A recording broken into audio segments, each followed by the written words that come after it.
lost in night, in the wood, shadows fight. Don't take gold, can't take flight. Power's gone, nothing's right. Cauldron cold, no more fire. Potions fail, dreams expire. Spirits whisper, call me liar. In the dark, lost desire. Purchase cry, echo loud. Through the fog, through the shroud. Mystic force, once so proud, now just whispers in the crowd.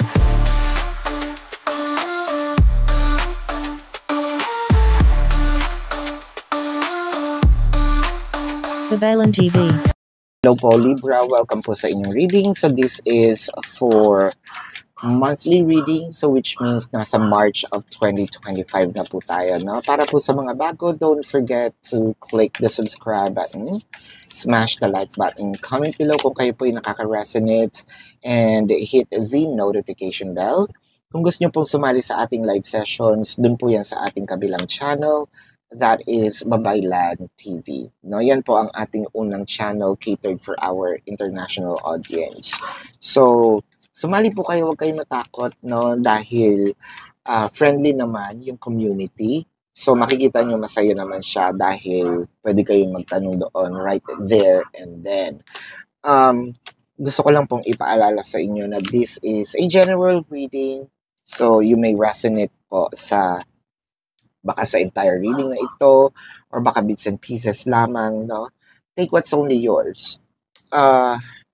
Libra, magsimula na tayo. Ngayon, parang kinakain tayo ng negativities, no? Ang nakikita kasi natin dito, nakafocus tayo dun sa sitwasyon na feeling natin nakapagpabagal ng ating sitwasyon, nakasira, no, sa diskarte natin, to a point wherein siguro may pinagbibintangan tayong tao, no, we may be pointing fingers to ourselves or to other people na itong taong ito parang sinasadya, no. So kung parang feeling mo meron kang kaibigan, kung this is friendship reading, no, yung kaibigan mo to is hindi masaya sa mga achievements na nagagawa mo or na-achieve mo. Parang ever since, no, na from the start na nagsimula ka mag-open up dito sa taong to, hindi mo inakala na itong taong to ay nagkakalat pala, no, ng kung ano-ano, to a certain point na sinasabotahe itong iyong mga gawain, no? So, ang tawag dyan ay inggit, no? Pwede rin itong family members, no? Na parang feeling mo na sinasadya na ayaw kang makitang masaya, no? May isang taong inggit pa rin, nalaman mo sa iba. Parang feeling ko there's rumors in here. So, may mga nagkakalat ng mga chismis tungkol sa iyo, Libra. Kung ito'y buhay, finances, bakit parang pakiwari mo, no, ibinigay natin ang tiwala natin sa isang tao na parang in plain sight, nagtatago pala itong damuhong ito, no, with the devil card, na hindi natin inakala. So parang sinasabi mo dito na isahan tayo, no, nitong taong ito. Parang feeling mo ay may mga bagay na inilihim sa atin, no? May mga bagay na hindi man lang ikinonsidera itong iyong sitwasyon, no? Kung buhay pag-ibig, bakit parang feeling mo nasa karmic relationship tayo? Wala akong ibang pwedeng masabi, no? Dito sa devil card na nandito, bakit parang pakiwari mo? Pinaparusahan ba ako, no? Dahil ano bang nagawa kong kasalanan? Meron ba akong mga winalanghiyang mga ex ko, no? Bakit nandito ako sa sitwasyon ngayon? Ano ang aking nagawa? Bakit meron akong ganitong nararanasan sa buhay? So nandito nag-iisip-isip na tayo, tama ba na mag-stay ako dito sa relationship na to? Kasi yung headspace mo, medyo iniisip mo, oo, mahal ko yung tao, no? Hindi naman yun mabupura. Pero practicality-wise, or sabihin natin, saving myself, this is kahit anong sabihin natin, this is still life, no? And life is a matter of survival. And from what I am seeing, hindi naman parang pakiwari mo, sana isinave ko na lang, no, ang aking sarili. Ito bang taong ito ay nakakatulong sa akin or nakakapagpabigat lamang? What I wanted is to move forward, no? Gusto kong umalis sa isang sitwasyon na ang toxic, no? There's really toxicity in here. Probably, no, for a few numbers of you, baka you were placed in a third-party situation, hindi mo naman alam, no? Either may third party pala or ikaw yung third party, no? Bigla mo na lang naisip, uy, sandali, I didn't sign up for this, no? Hindi naman to sa akin sinabi nung una. Of course, kung alam ko lang to nung una, di sana umiwas na ako, no? Whether alam mo or hindi, you were placed in a third-party situation with the full card in here. So, parang ang nakikita natin medyo parang feeling mo merong immaturity siguro, no? Or masyado tayo naging also matapang sa salubong, no, dito sa relasyon na ito. Feeling natin hindi tayo nakapag-isip ng maayos, pinairal natin ang ating emosyon. For a few numbers of you, there might be some age gap, no, dito sa situation na ito. Age gap, it may be a May-December love affair. It may not be, no? Pwedeng konti lang din naman itong gap. Kung we're not talking about numbers, baka we're talking about the maturity, katulad ng sabi ko kanina. Merong mga batang parang pinanganak nung kung kopong-kopong, no, na sobrang matured mag-isip. Meron din naman mga matatanda na parang walang pinagkatandaan. Ayan. So with the full card, nakikita natin na kahit papano, no, may gap. Masaya siya in a way, pero more on nakikita mo ngayon yung mga differences, no? With the 10 of what is cooking for you, ay, ang ganda nito. Kasi what's cooking for you is abundance, and I mean literal abundance. You may not have, I think that dito tayo sana mag-focus kasi na ang tingin natin is so much dito sa nangyayari. What's coming? What is coming here is a flow of abundance, and the 10 of Pentacles is the highest form of the abundance according to the suit, no, dito sa Pentacles, no. Iba yung Wheel of Fortune kasi major arcana yon. Eto, dito sa suits or sa minor arcanas, the 10 of Pentacles is the highest form of the abundance. With the 3, you're waiting for this to happen. You're waiting for the abundant to happen, whether it is for you to literally have the money. What abundant for you may differ for each person, ha? Kasi ang abundance naman, tulad nga sabi ko, pwedeng ang abundance sa ibang tao, literal pera, yung iba bahay, iba yung gamit ko, no? Yung iba peace of mind, yung iba itong relationship na ito, yung iba buhay pamilya ko, yung iba trabaho ko, no? What is abundance to you? Yun yung parang magfo-flourish, no? But with the 8, of course, it requires a bit of a work, no? It requires, efforts din naman. Siguro sinasabi mo, anong effort pa ba? Give na ako sa effort, no? Patuyot na nga ako, pa-exhaust, no? I'm already exhausted with the Queen of Wands. Siguro, pagod na rin tayong salita ng salita, sabi ng sabi, paalala ng paalala. Parang feeling mo tuloy, para akong nag-babysit, no? Para kung may anak man, no? Parang may extra, may plus 1 akong anak. Dahil bukod sa inaalagaan ko yung anak ko, no? Inaalagaan ko pa tong isa na parang nakikipagkompetensya pa sa atensyon, no? With the 3 of Pentacles and the 4 of Pentacles, wow. Ganun na ba yon? Kasi parang feeling ko, sinabi mo dito, hindi mo na ako magiging ganun ka-generous. Hindi mo na ako generosity in your abundance. Again, it may be time, energy, effort, literally money. I think you're also trying to save. Siguro ito yung sinasabi mo, no? Walang mapupuntahan kung all out ako. So, siguro kailangan ko mag-save ng kaunti.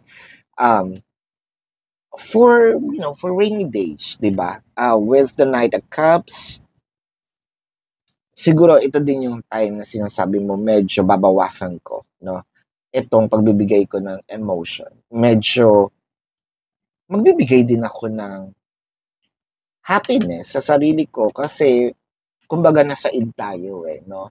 You are totally zero of happiness right now. Walang ibang tutulong dito kung hindi ang sarili mo, no? Kaya what you're trying to do here is probably working on yourself. Whether it is through a simple things of nagpapagupit ng buhok, nagpapakulay ng buhok, nagpapa-reband, no? Whether bumibili ng kaunting capriccio, makeup, no? Yung iba, bumibili ng damit. This is something about also aesthetic. Yung iba naman, no, ang trip mga kubrikama, ayan, yung trip mga baso-baso, na pag ganyan na, medyo patita na tayo, no? The titas of Manilas, ayan. So, dumadating na din sa point na mas gusto natin ang mga bagong gamit sa bahay. Ayan, ang mga takure, palitan, no? Kung ano yung nakakapagpasaya sa'yo. To that, even simple things, no? With the Ace of Swords and the Nine of Cups. So, very, very soon, parang merong isang magandang balita. It might be a surprise. It might be biglang pagising mo na lang. Sana ganun na lang palagi, no? Nandito ka sa isang sitwasyon, wala kang gagawin, pagising mo na lang, meron ng solusyon. Pagising mo na lang, nagbago na ang lahat. Parang things fall in their own places, no? Dun sa inaakala mo or ninanais mong mangyari. With the Queen of Pentacles and the Fool card, chances are, I feel like medyo dinidisiplina mo ang sarili mo ngayon at dinidisiplina mo rin ang itong person na ito, no? Para mag-meet kayo halfway, no? Para hindi ka masaid, hindi rin lumaki ang ulo nitong taong ito. So parang sinasabi mo, nandito ako sa gitna. Kasi wala nga ibang tutulong sa akin, hindi naman ako makakahingi ng kasiyahan dito sa taong to dahil sa sarili niya hindi siya makapagbigay ng saya. So, with the 10 of Pentacles and the 10 of Cups. What I love in the 10 of Cups is manunumbalit, no? I'm seeing progress with regard to the relationship of you and this person. It may take a little while, pero, kung baga, konting tiis, no? Stretch your patience. Ang laki ng potentials ng mga pagbabago nitong taong ito. Especially when it comes to yung pagtrato sa iyo. The 3 of Wands and the 2 of Pentacles. What I am seeing in here, huwag mo ito gagawin kasi ang nakikita ko, medyo gusto mo nang bumitaw dito sa situation, no? Medyo gusto mo nang bumitaw dito sa dreams nito. Yes, malungkot ang pinagdadaanan mo ngayon. Pero, ito yata ang pag-asa, no? Ito din, itong pinagdadaanan mo, isa siya sa mga destination, isa siya sa mga, kumbaga, path, no? Isa siya sa mga journeys, hindi ito ang destinasyon. Yan. Pagdadaanan mo lang yan, pero ang nakikita ko dito is napakaganda dahil promising with the 8 of Pentacles and the Empress. Okay? So, you will be treated right.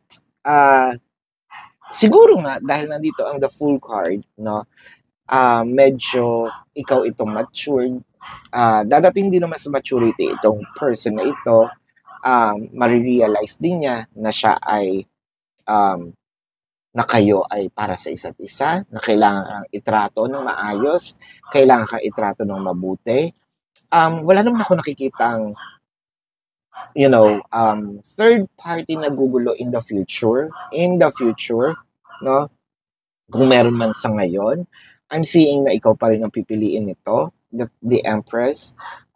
Kung meron ka mga pagbabago na ginagawa sa iyong sarili, I feel like um, achieve din itong goals kung you're trying to gain weight, ma-achieve, you're trying to lose weight, ma-achieve. Ang daming bagay na napaka-promising na pwedeng mangyari kaya wag mong bibitawan, no? Let's get some more cards here. Libra, para po sa mga bago, don't forget, papaalala ko lang, to click the subscribe button, smash the like button, comment below kung kayo po yung nakaka-resonate, and hit the notification bell. Kung gusto niyo pong sumali sa ating live sessions, dun po yun sa kabilang channel, that is Babaylan TV. No, nandun din po yan sa ating description box. Kung hindi niyo po maabutan, pwede naman kayong pwede naman kayo magtanong dito sa ating comment section, as long as yung question po answerable by yes or no. Alright? Kung hindi kayo papatulugin ng yes or no lang, dumiretso na po kayo dun sa ating website. Nasa description box po yan. Click the link. You will be routed to my website. Nandun po yung information ng name, number, QR code, amount per question, no, for your reference. And please take advantage of the 4 questions plus 1.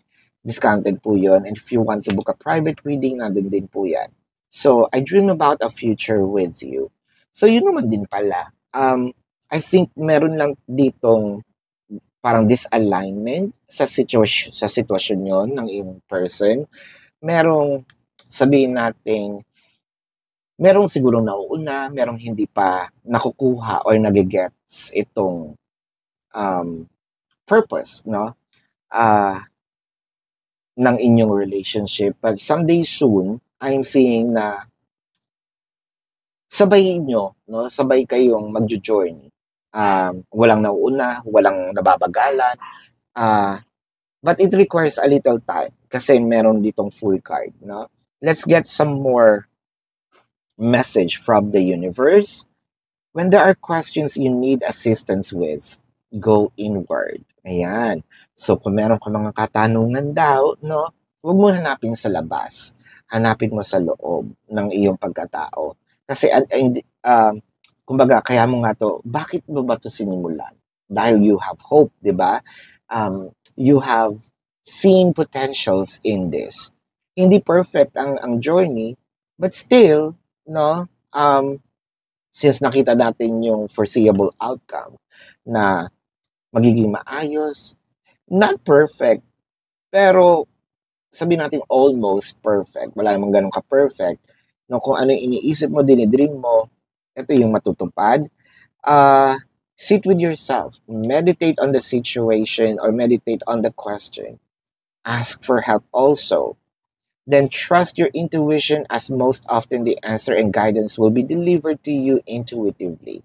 So kung ano man yung mga kasagutan sa iyong mga tanong, I feel like ibibigay ito ng universe at meron ka ng nudge, magkakaroon ka ng nudge, no? Ito pala ang dapat ginagawa.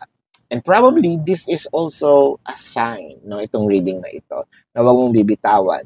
We are here with you always. So you are being guided. Itong pinagdadaanan, again, pagdadaanan lang. Let's check the zodiac sign of your person. This can be their sun sign or a placement in their chart.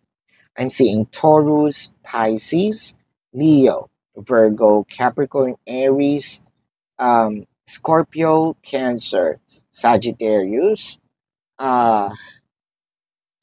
Capricorn, Leo. Yeah, so this is your reading. Love and light to you. Namaste. See you po sa susunod na readings. Goodbye.